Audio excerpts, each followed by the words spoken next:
j'ai eu trop de mauvais moments. Et puis là, je pense qu'il est temps quand même que mon étoile s'illumine, comme on dit. Moi, je pense qu'il est capable. Il est capable d'aller chercher une médaille. Ça sera le premier de Matam qui va l'atteindre et il a plutôt intérêt parce qu'on est là derrière, on le pousse, hein, ça c'est sûr. Il a le rêve et lui, il va concrétiser parce qu'il va aller chercher son rêve. Souvent, on rêve et puis on ne va pas le chercher. Lui, il se donne les moyens et c'est ce qui est intéressant chez Bernardin. Pour réaliser ses rêves, il faut se réveiller. Une citation née de la plume de Paul Valéry, mais avec laquelle Bernardin Kingé Matam est en contradiction. Pour cet haltérophile français, l'unique voie susceptible de le mener à ses rêves, c'est de voir son malheur prendre fin. 2008 et 2012, 2 dates, Pékin et Londres, 2 épreuves olympiques au goût particulièrement amer. On a qualifié une place aux Jeux olympiques de Pékin avec le Cameroun. Je suis allé à la sélection individuelle où il fallait aller prendre les quotas. Et il y a eu pas mal de complications avec le Cameroun, que ouais, non, mais en fait, j'ai vécu en France, je ne vais pas au Cameroun, c'est ci, c'est là. Bon, des explications qui n'étaient pas logiques, qui n'étaient pas fondées. À Londres, on n'a pas vraiment eu la chance parce que bon, la blessure est venue vraiment le couper dans son élan. Mes adducteurs, ils ont complètement explosé. Sur entraînement, peut-être, parce que j'avais cette envie de bien faire. À force de coups durs, son envie s'est décuplée et son histoire, son vécu n'y est certainement pas étranger. Arrivé du Cameroun à l'âge de 14 ans, naturalisé en 2011, c'est son frère David qui l'a accueilli en France. Aujourd'hui, l'enfant de Yaoundé ne laisse personne indifférent, comme lorsqu'il était enfant, ce qui avait incité son père à le surnommer Kingé.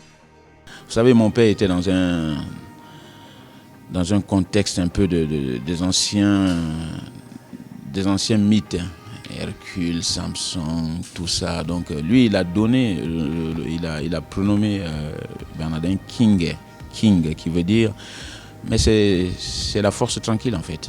Il est là tranquille, il ne parle pas, il est comme ça. Il y a des moments où il dort, et quand il dort, il dort. Il est serein à l'extérieur, je pense qu'il... Peut-être trop serein. Ouais. Des fois, il met du temps à se mettre dedans, il met du temps à s'énerver. Alors il faut lui rentrer dedans pour qu'il l'excite un peu, mais voilà, quoi, c'est Bernardin. Tu me tiens ce départ, Bernardin. Ne se précipite pas. Alors lâchez, le haut du dos il est solide, te laisse pas embarquer. Allez Ben.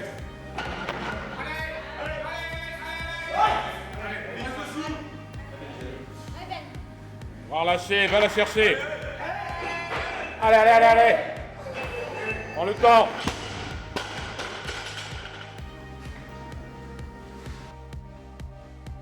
Il a un mental très fort. Alors, le double tranchant de son mental, c'est quand ça va pas, ça va très bas. Mais par contre, quand il est bien dans sa tête, ça monte très haut. Bernardin, c'est d'abord c'est un garçon qui est très calme. Ouais, il est discret.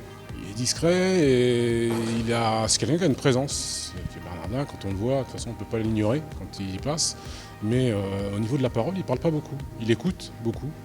Et quand il est à l'écoute et qu'il est refait derrière, là, pour moi, c'est du grand Bernardin. Il a toujours été un bosseur. Hein. La preuve, quand il travaille, il parle peu. Mais c'est parce qu'il veut vraiment, il est vraiment concentré. Parce qu'on ne peut pas suivre des valeurs. Soit on parle, soit on s'entraîne. Tant qu'il n'a pas atteint ce qu'il cherche, je crois que vous ne verrez pas le sourire sur son visage. Cette médaille olympique, c'est le rêve de la famille Matam, une fratrie de 14 frères et sœurs, dont 11 pratiquent l'haltérophilie, parmi lesquels David, lui aussi fait partie de l'équipe de France d'haltérophilie. À 40 ans, il est toujours présent, c'est le protecteur, le conseiller de Bernardin. Il est là pour l'aider à atteindre cet objectif que personne dans la famille Matam n'a décroché, cette médaille olympique. Comme je lui ai dit, c'est toi pour l'instant. Et c'est toi qui dois montrer, c'est toi qui dois finir le livre qu'on a commencé. C'est une pression positive en tout cas, ça me donne aussi un peu des ailes. Je me dis, voilà quoi, il y a toute une famille qui est derrière moi et qui m'encourage. Peut-être pas que toute une famille, un pays tout entier aussi. Il ne fait que montrer, il ne fait que glaner un peu son mental de guerrier, hein, sa motivation. Et d'ailleurs, il représente un peu la couleur, la marque Matam. C'est un challenge, c'est un challenge. Vous voyez, quand vous me dites ça me fait un peu monter la chair d'épaule.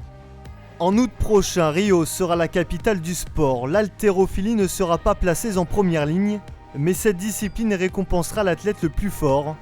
C'est alors que Bernardin Kingé Matam devra se démarquer pour voir, comme il le dit si bien, son étoile briller et ainsi devenir le successeur de Venceslas Dabaya, dernier haltérophile français médaillé aux Jeux Olympiques de Pékin, camerounais, et lui aussi naturalisé français.